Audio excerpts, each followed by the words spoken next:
I started working night shifts at St. Alder's Hospital during my second semester of nursing school.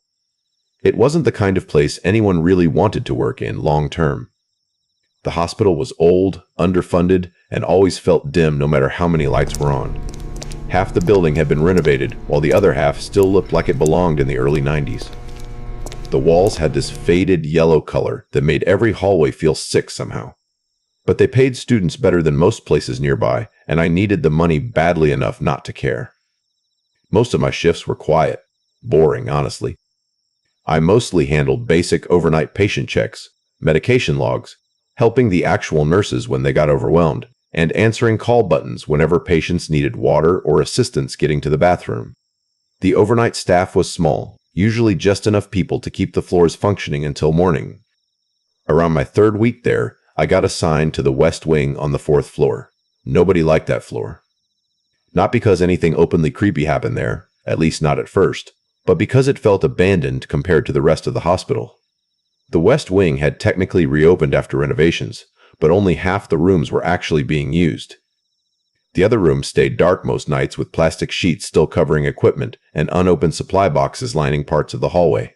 It was quiet in a way hospitals usually aren't. No TVs playing, no families talking. Just distant ventilation sounds and the occasional squeak of shoes against the polished floor. The first strange thing happened during my second shift there.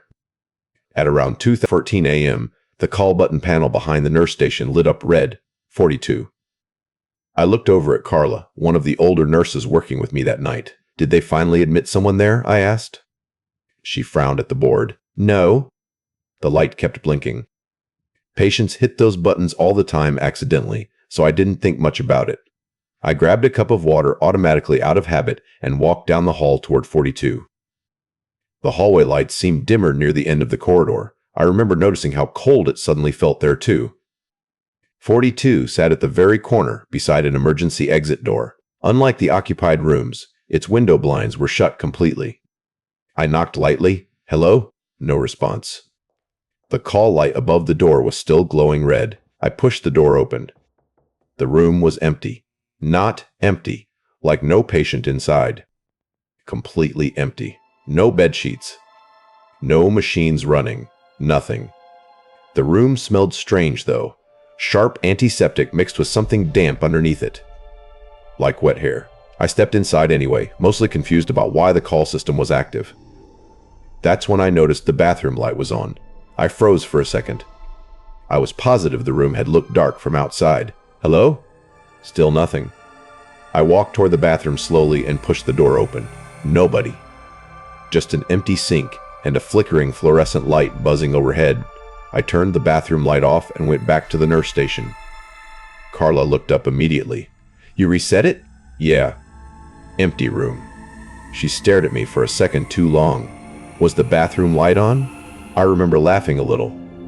Yeah. Why? But she just shook her head and looked back down at her paperwork. I figured maybe maintenance workers had been using the room earlier. That should have been the end of it. But about 20 minutes later, 42 lit up again. Same red blinking light. This time Carla noticed before I did. She muttered something under her breath. What? Nothing. You're acting weird about this room. She hesitated before speaking. That room's supposed to stay closed. I remember looking down the hallway. Then why is it connected to the system? No idea. The call light kept blinking steadily. Finally she sighed and stood up. I'll go. I watched her disappear down the hallway while I stayed behind updating patient charts. About a minute later, I heard her come back faster than she'd left. She looked pale. Bathroom light was on again, she said quietly. Okay, I turned it off myself last month. That was the first time I got genuinely uncomfortable, but hospitals are full of weird stories. Nurses exaggerate things constantly to survive the stress, so I convinced myself there had to be some electrical issue causing the lights and call system to malfunction together. Still, after that shift, I noticed something strange.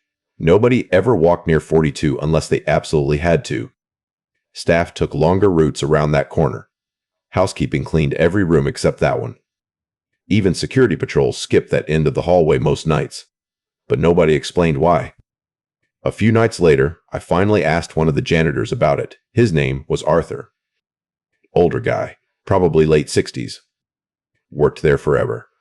The second I mentioned 42, he stopped mopping. You shouldn't go in there alone. I laughed awkwardly. Why does everyone say stuff like that? He looked down the hallway before answering. Girl died in there. Hospitals obviously had deaths all the time, so I shrugged. That's not exactly unusual here. Arthur shook his head slowly. Not like that. Then he walked away without explaining further. That night, around 50 a.m., I was alone at the nurse station while Carla helped another patient down the hall. That's when the desk phone rang. I answered automatically. 4th floor west wing. For a second, all I heard was static, then breathing.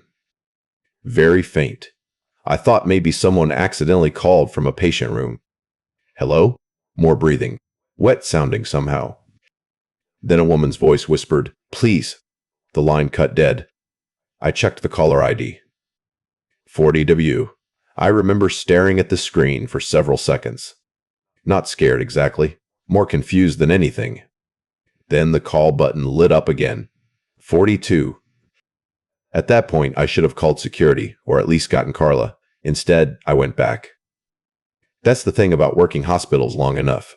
Weird things slowly become normal because you're too exhausted to react properly. The hallway felt colder than before. I could actually hear the fluorescent lights humming overhead now. When I reached 42, the door was already slightly open. I know for a fact Carla closed it earlier. I pushed it wider slowly. The room looked darker this time, despite the hallway lights behind me. Then I saw something that made my stomach drop. The bed was no longer empty. Someone was lying under the sheets, completely still. I actually stopped breathing for a second, because I knew the room had been empty before. I stepped backward instinctively. Hello? No movement. I couldn't even see the person's face clearly because the room lights were still off. Only the shape beneath the blanket. I should have called for help. Instead, I reached for the wall switch and turned the lights on. The bed was empty again. No sheets. Nothing. I physically felt my chest tighten. I backed out immediately and nearly collided with Carla in the hallway. One look at my face and she grabbed my arm. What happened? There was somebody in there. Her expression changed instantly. Did you turn the lights on? Yes. She looked genuinely upset. Don't go back in there again. What is going on with that room? But she wouldn't answer me. That shift dragged horribly after that. Every little sound started getting under my skin. Distant coughing. Elevator dings. Wheels squeaking somewhere far away. At around 4 a.m., Arthur the janitor found me sitting near the station drinking cold coffee. He looked at me quietly for a second before speaking. You saw something. It wasn't a question. I nodded slowly. He sighed heavily and sat across from me. Back in 2011, there was a patient admitted there during a blackout. I listened without interrupting. She was psychiatric, young, maybe 22. They restrained her because she kept trying to hurt herself. Hospitals during blackouts are chaotic. I already knew that much from training. Arthur continued quietly. Generators failed longer than they should have that night. Staff got spread thin. People were panicking. Somehow that girl got left alone in 42 for almost 40 minutes. He rubbed his face slowly. When nurses finally came back, she was dead. How? They said she strangled herself against the restraints. Something about the way he said it bothered me. They said? Arthur stared toward the hallway. Couple nurses quit after that night. Because of the suicide? No. He looked back at me. They said she was still alive when they found her. A chill went through me immediately. What? They heard her talking from inside the room before opening the door. I noticed Arthur's hand shaking slightly now. One nurse swore the patient kept asking why nobody would help her. The hallway suddenly felt much quieter around us. What happened after? Arthur hesitated. The restraints were tightened. I frowned. What do you mean? She was tied tighter than before. That doesn't make sense. No, he whispered. It doesn't. Before I could ask more, a loud ding interrupted us. The call light. 42. Arthur stood up immediately. Leave it. But the light didn't stop blinking. Over and over. Faster now somehow. I looked down the hallway. Then the desk phone rang again. Nobody moved. After several rings, I answered. Static, then crying. Soft at first, then louder. A woman sobbing uncontrollably. I felt frozen holding the receiver. Then through the crying, I heard something else. Metal creaking. Like leather straps being pulled tight. The voice suddenly whispered, "Please don't leave me again." The line died. I slowly lowered the phone. Arthur looked terrified now. "You need to go home. I still have 3 hours left." "I'm serious." Before I could respond, every hallway light flickered once. Then again. For about 2 seconds, the West Wing went completely dark. People always talk about how darkness feels different in hospitals. They're right. The second those lights died, the entire floor felt wrong. Not quiet. Waiting. The emergency lights kicked on dim red across the hallway, and at the very end, near room 42, I saw someone standing there. Thin. Perfectly still. My brain immediately tried rationalizing it as another nurse, until the figure tilted its head slowly sideways, too far sideways. Almost unnatural. Then the lights came back. The hallway was empty again. Carla finally returned from another patient room and immediately noticed our faces. "What happened?" Neither of us answered. That was the first night I almost quit. But the problem with hospitals is they normalize trauma fast. By the next evening, I'd convinced myself exhaustion and stress were messing with me. I went back. Worst mistake I ever made. The shift started normal enough. No strange calls. No lights flickering. Nothing unusual. Around midnight, Carla pulled me aside quietly. I put in a transfer request. "Because of room 42? She nodded. Then she said something that still bothers me. "It's getting worse again." Again. Like this had happened before. At around 2 a.m., a patient near room 39 started having breathing complications, so most of the staff got distracted helping stabilize him. I was alone at the station again when I heard it. A call button. But not electronically this time. An actual physical clicking sound. Very close. I turned slowly toward the hallway. Room 42's door was open. I could hear the call button inside being pressed repeatedly. Click, click. Click, click. Slow. Patient. I should have stayed where I was. Instead, I walked toward the room almost automatically. The hallway seemed darker the closer I got. The clicking stopped the second I reached the doorway. The room was empty again. But now, the hospital bed was back. Old restraints hung from the sides. Leather straps. One of them was still moving slightly, like someone had just let go of it. I stood frozen at the doorway. Then I heard breathing behind me. Right beside my ear. I spun around instantly. Nobody. But when I looked back into the room, the bathroom light had turned on by itself again. And this time I heard someone crying inside. Not loud. Just soft, exhausted crying. I backed away immediately. Then the crying stopped. Silence for maybe 3 seconds. Then a woman's voice whispered from inside the bathroom, "Why did you leave me?" The bathroom door slowly began creaking open. I ran. I genuinely don't remember making the decision. My body just reacted before my brain could. I nearly slammed into a crash cart halfway down the hallway. Carla caught me near the nurse station. "What happened?" She talked to me. I sounded insane saying it out loud. But Carla didn't look surprised. That was the worst part. She looked like she already believed me. Then suddenly, every monitor at the station shut off. Just black screens. The floor lights dimmed again. Somewhere down the hall, a patient started screaming. Not scared screaming. Pain. The staff rushed away immediately toward the occupied rooms. Except me. Because while everyone else ran toward the screaming, I heard something else. A call bell. Behind me. Room 42. I turned slowly. The hallway lights near the room were completely dark now. And standing inside the doorway was a woman. I could only see parts of her. Hospital gown. Bare feet. Long wet hair hanging over her face. One arm stretched awkwardly outward. Like restraints were still attached to it. She didn't move. Didn't blink. Just stood there in the darkness. Then slowly she lifted her head. I finally saw her face. Or what I could see of it through the hair. Her skin looked gray.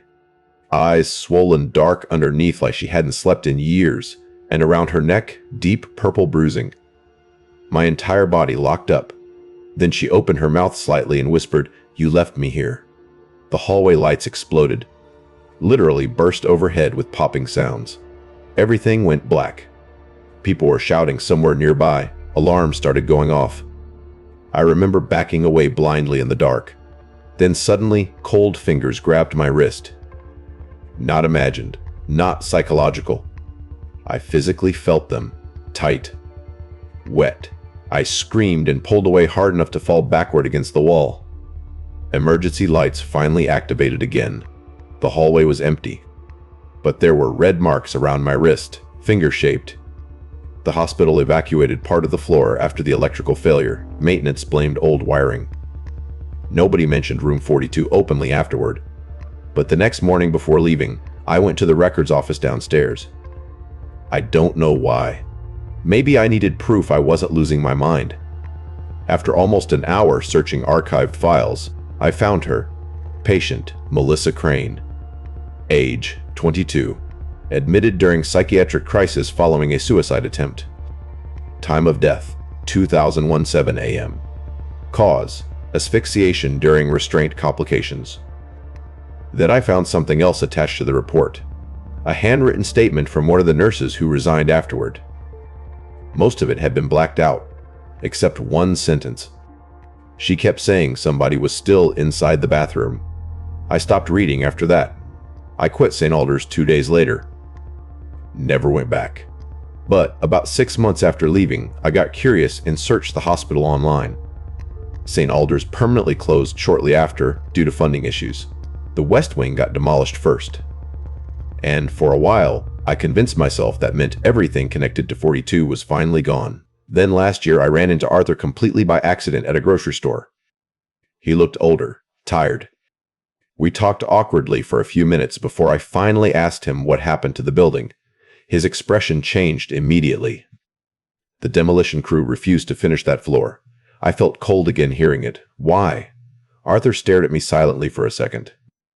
Then he said, "They kept hearing call buttons from rooms that weren't there anymore. I didn't know how to respond." Then he added one final thing before leaving. They never found the bathroom. To this day, hospitals still make me uncomfortable, not because of patients. Not because of death, but because sometimes late at night, when everything around me gets quiet enough, I still hear it. A soft clicking sound. Slow. Patient.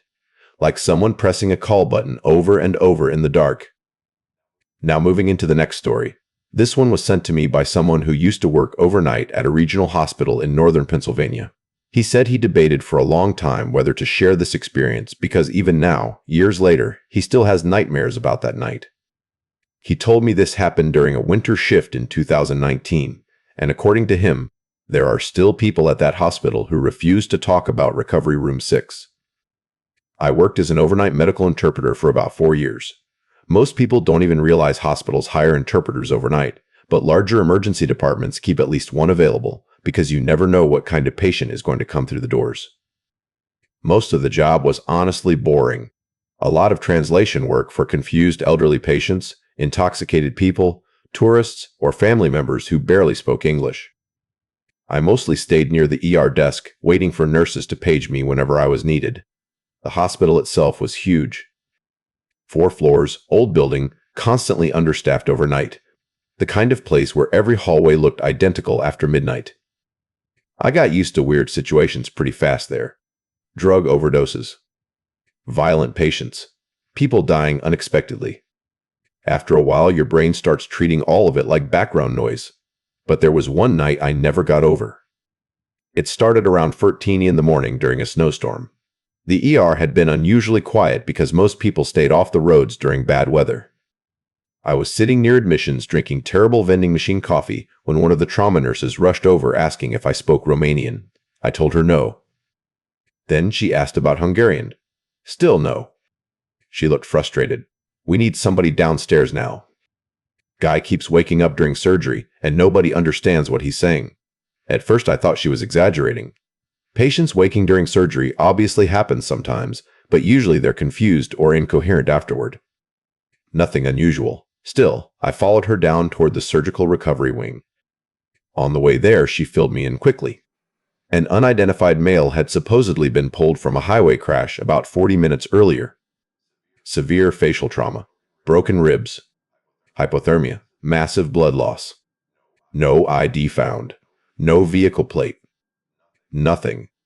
Apparently, every time the patient regained partial consciousness, he repeated the same sentence over and over in a language nobody recognized. "What language does it sound like?" I asked. The nurse shook her head. "That's the problem. Nobody knows." Something about the way she said it bothered me immediately. When we reached recovery room 6, there were already 3 people standing outside: a surgeon, another nurse, and 1 security guard. Nobody was talking. I remember noticing that first. Usually, hospital staff joke around constantly during stressful situations because it helps with the tension. But these people looked genuinely uncomfortable. The surgeon handed me a tablet. We recorded him. I played the audio. At first, all I heard was heavy breathing and monitor beeping. Then the patient started speaking. The second I heard the voice, my stomach tightened. Not because it sounded scary, because I understood it immediately, perfectly. The language wasn't Romanian or Hungarian. It was English. Distorted, wet-sounding, barely audible, but English. I listened closer and realized he wasn't speaking randomly. He was describing somebody, a woman in blue scrubs standing beside the glass. I looked up slowly. The nurse beside me was wearing blue scrubs. The recording continued. She falls backward first, blood in her mouth. The nurse looked confused. "What's he saying?" I hesitated. Because something about the patient's voice felt wrong, like he wasn't speaking to anyone in the room. More like narrating something he was already watching happen. I forced myself to answer casually. "He's confused, probably hallucinating." The surgeon frowned. "That's it?" I nodded quickly. I didn't know why I lied. Maybe because I suddenly felt embarrassed by how disturbed the recording made me. The surgeon sighed. "Can you talk to him directly?" I should have said no. Instead, I followed them inside. Recovery room 6 sat at the very end of the surgical hallway, away from the other patients. The lights inside were dim except for monitors glowing beside the bed. The patient looked horrible. Most of his face was wrapped in blood-stained bandages. One eye remained partially visible through the gauze, cloudy and unfocused. Tubes ran from his mouth and chest. His breathing sounded wet and uneven beneath the oxygen mask. Both wrists were restrained lightly to the bed rails because he'd apparently tried removing his IV lines earlier. The moment I stepped closer, the visible eye shifted toward me immediately, like he'd been waiting. One of the nurses adjusted his medication drip. He shouldn't be conscious long. Then she left. The surgeon stayed near the door reviewing charts while I stood beside the bed awkwardly. For about 30 seconds, the patient didn't move. Then suddenly his fingers twitched against the restraints, and he started speaking again. Quiet, slow, almost calm. "You should leave before the elevator stops." Every hair on my arm stood up instantly, because his voice sounded clearer in person, not distorted. Not foreign, just damaged. I stared at him. The surgeon looked over. "What's he saying now?" I swallowed. "He's disoriented." Again, I lied automatically. The patient's visible eye stayed fixed on me. Then he spoke again. "The nurse outside dies first." The nurse outside dies first. I stepped backward slightly. "What?" The surgeon frowned. "What did he say?" Before I could answer, somebody screamed outside the room. Not a startled scream.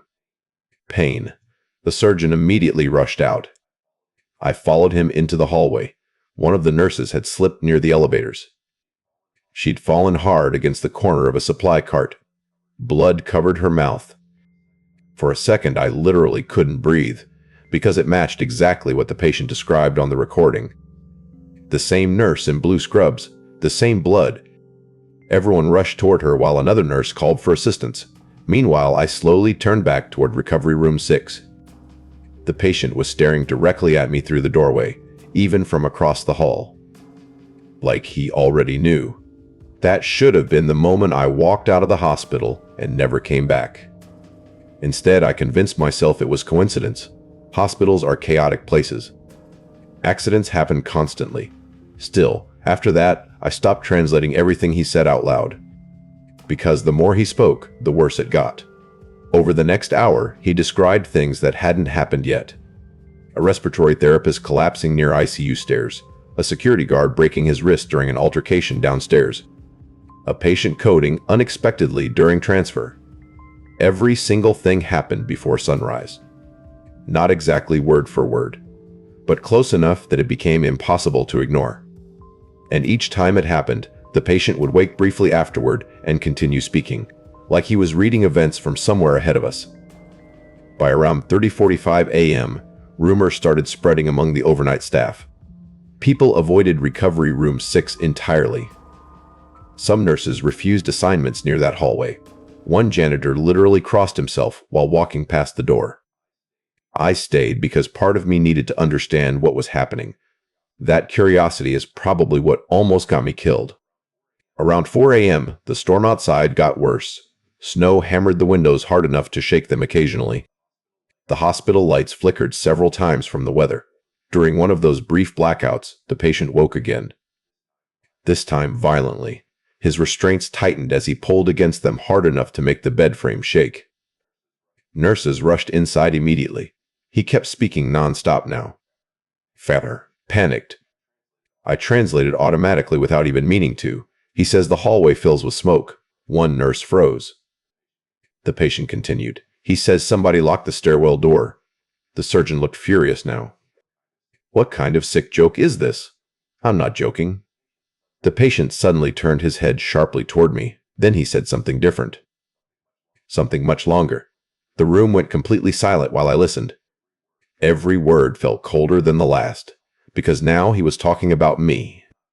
Not vaguely, specifically. He described my apartment building, my front door, my younger sister. Then he said something that made my blood run cold. He knows where she sleeps. I backed away from the bed immediately. The surgeon grabbed my arm. What did he say? I couldn't answer. The patient kept staring directly at me. Then slowly, through the ruined bandages around his mouth, he smiled. Not a normal smile. A painful one.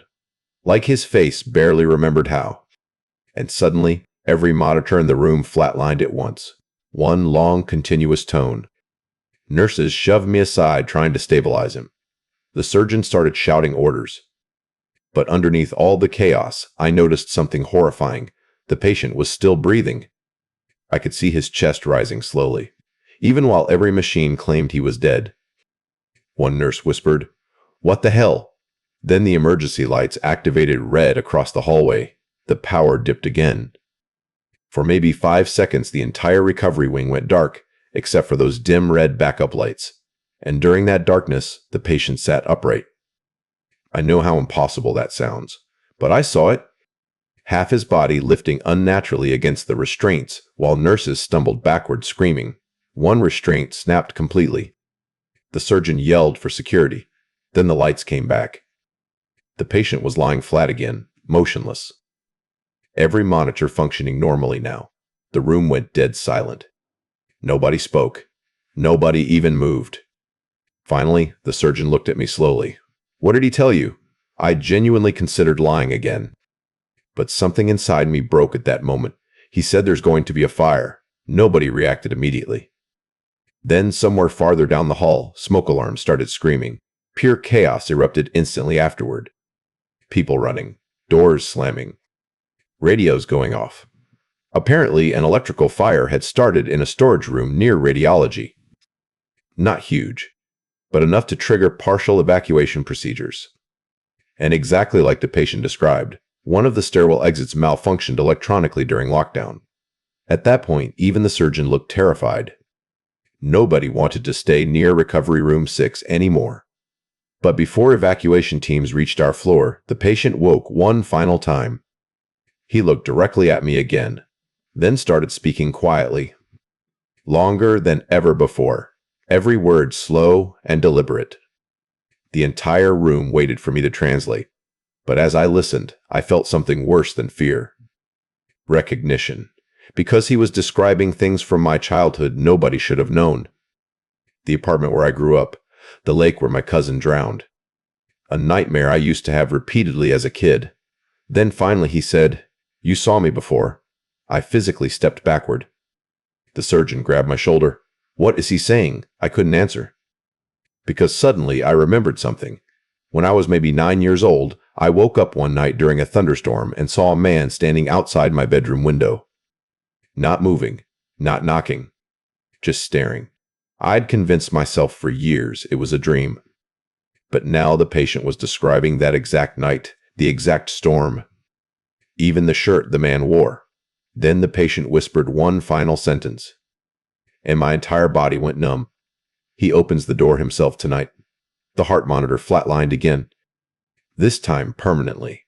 Doctors rushed forward trying to resuscitate him while I stumbled out into the hallway barely able to think. I left the hospital before sunrise. Didn't tell anyone. Didn't clock out. Just walked into the snowstorm and drove home shaking. I called my sister repeatedly the entire drive. No answer. When I finally reached our apartment building, police cars were already outside.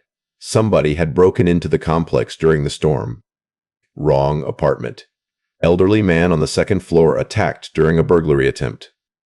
But what scared me wasn't the break-in itself. It was the security footage police later showed tenants. At around 5:11 a.m., a man entered through the front lobby doors. Alone. Head covered. Face impossible to see clearly. But his walk looked wrong somehow. Stiff. Injured. Like parts of his body barely functioned correctly. The police never identified him, and neither did the hospital. Because, according to administration records afterward, no ambulance ever brought an unidentified crash victim to Recovery Room 6 that night, no police dispatch. No highway accident, no surgical intake forms. Nothing. Officially, the patient never existed. A month later, I quit medical interpreting completely. I still avoid hospitals whenever possible now.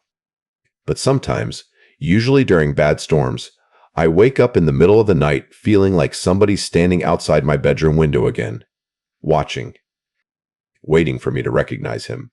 Now moving into the final story, this one came from somebody who said he never reported what happened because technically no crime was ever proven.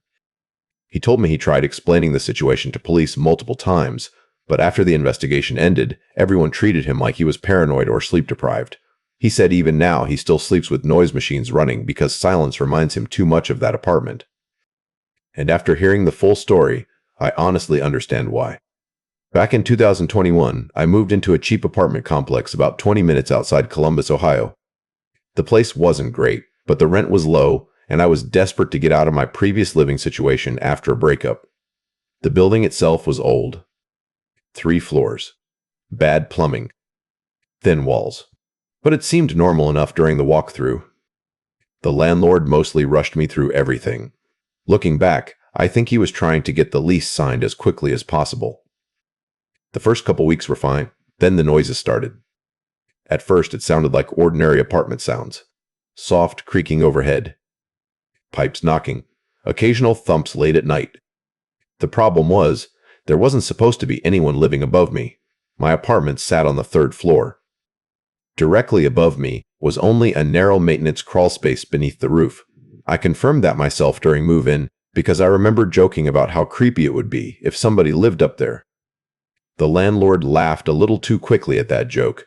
The noises mostly happened around 3 a.m. Not loud enough to wake me immediately, just enough to pull me halfway out of sleep. Slow movement above the ceiling, like somebody crawling carefully across old wood. At first I ignored it. Old buildings make sounds constantly. But after about a month, the movement started becoming more deliberate, not random settling noises. Patterns. Slow dragging sounds moving from one side of my apartment to the other. Sometimes stopping directly over my bed, then continuing again. One night I grabbed a broom handle and hit the ceiling hard out of frustration. The movement stopped instantly. Complete silence. Then 3 slow knocks came back from above me. I remember sitting frozen on the edge of my bed staring upward. Knock. Ikohi, knock, knock. Something about the spacing between them felt intentional, human. The next morning I asked the landlord again if maintenance workers ever went into the crawl space at night. He barely looked up from his paperwork. No?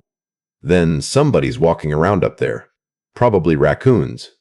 You have raccoons crawling directly over apartments? He shrugged. Old building. That answer bothered me for days. Mostly because the sounds didn't resemble animals anymore. Animals scurry. This sounded careful, like whoever was up there didn't want to be heard. A few nights later, I woke around 32 a.m. needing water. The apartment was completely dark except for my kitchen light near the sink. I stopped halfway through the hallway because I heard it again. Movement above me. Very slow. Directly overhead. Then something else. Breathing. At first, I thought it was my imagination, but the more I listened, the clearer it became. Somebody breathing slowly through their nose above the ceiling drywall. Not moving now. Just staying perfectly still. Listening. I turned off the kitchen light immediately and stood there in darkness. The breathing stopped too. For maybe 10 seconds, the apartment stayed completely silent. Then I heard slow movement retreating across the ceiling. Away from my bedroom? That was the first night I genuinely got scared. The next day, I bought one of those cheap indoor security cameras online, mostly to calm myself down. I pointed it toward my bedroom ceiling before work and forgot about it. Around 2040 the next morning, I got a motion notification on my phone. At first, I assumed the app glitched. Then I opened the footage. The camera showed my dark bedroom. Nothing moving, but the audio was picking something up. A faint scraping sound overhead, then a soft thud. Then silence. I was about to close the app when I noticed something near the top corner of the screen. A small white particle drifting downward. Then another. I turned my volume all the way up. More scraping. The white particles kept falling intermittently. Drywall dust. Something was directly above my ceiling. I drove home immediately. By the time I got there, the noises had stopped. I barely slept the rest of that night. The next morning, I started inspecting my apartment more carefully. That's when I noticed something strange in the closet. The ceiling panel above the shelf looked newer than the surrounding drywall. Slightly different color. Like it had been replaced recently. There was also a faint black mark near one corner. Like fingerprints. I grabbed a chair and pushed upward against the panel. At first it didn't move. Then suddenly it shifted slightly. Cold air came rushing down immediately, carrying a smell I still remember perfectly. Dust. Mold. Body odor. I climbed higher and pushed harder. The panel lifted enough for darkness to open above me.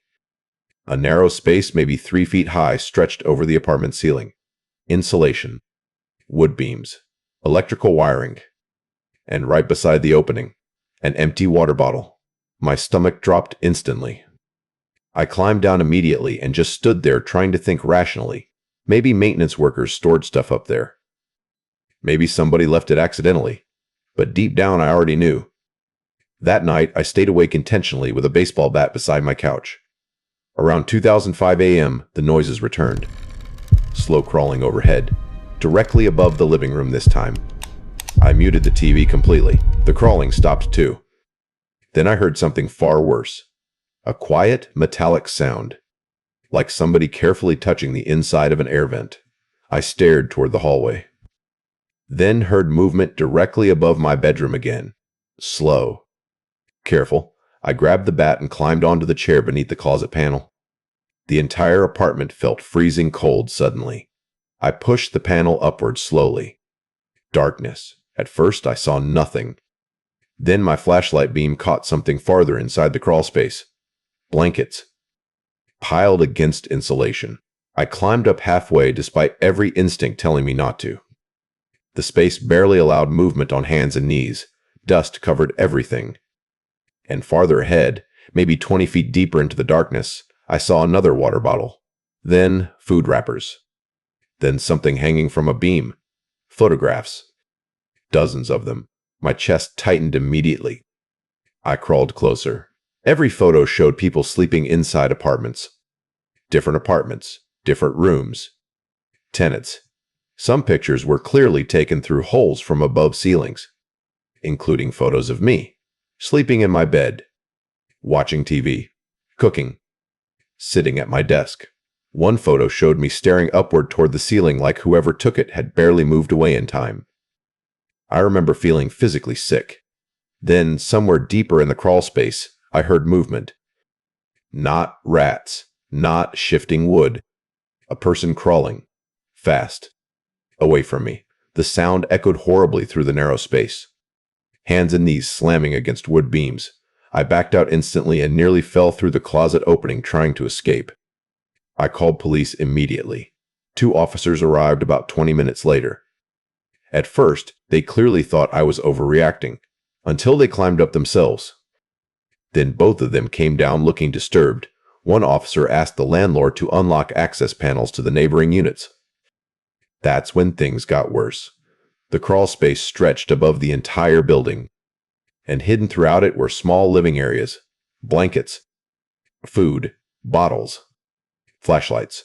Somebody had been moving above tenants for a long time, possibly years. Police searched the entire space for almost 2 hours. Nobody found the person living there, but they did find more photographs. Hundreds. One officer eventually pulled me aside. "You should stay somewhere else tonight." I asked if they thought whoever it was had escaped already. He hesitated before answering, then quietly said, "We're not sure they ever left." I didn't go back for several days. When I finally returned with friends to collect my things, the apartment felt wrong immediately. Not dangerous exactly. Occupied. Like somebody was still nearby listening to us move around. While packing clothes from my bedroom closet, one of my friends suddenly froze. "What's that?" He pointed upward. Fresh drywall dust covered the carpet beneath the ceiling panel. My blood went cold, because we hadn't opened it yet that day. The police eventually closed the investigation after finding no fingerprints or identifying evidence. Officially, they believed a homeless person had been secretly living inside the crawl space and escaped before officers arrived. But there were details they never explained, like how some of the photographs dated back almost 6 years. Or how the person moved through the crawl space without tenants hearing them constantly. Or the worst part. During the final police inspection, officers discovered small drilled holes above almost every bedroom in the building, every apartment except one. Mine. Instead, directly above my bed, they found a larger opening covered loosely by insulation. Like somebody had wanted a clearer view. I moved out permanently after that. For a while, I convinced myself the situation was over. Then, about 8 months later, I got a package in the mail with no return address. Inside was a single photograph, taken from above. Me sleeping in my new apartment. I called police immediately, but nothing ever came from it. No prints, no witnesses, nothing. I installed cameras everywhere after that. New locks, motion alarms, everything. And still, sometimes around 3 a.m., I wake up suddenly for no reason. Usually because I think I hear movement above me, slow crawling. Careful enough that most people would probably sleep through it. But every single time I hear it, I remember something one of the officers said quietly before leaving my old apartment for the last time. He told me they never actually found a way into the crawl space from outside the building, meaning whoever lived up there had probably been entering through somebody's apartment the entire time.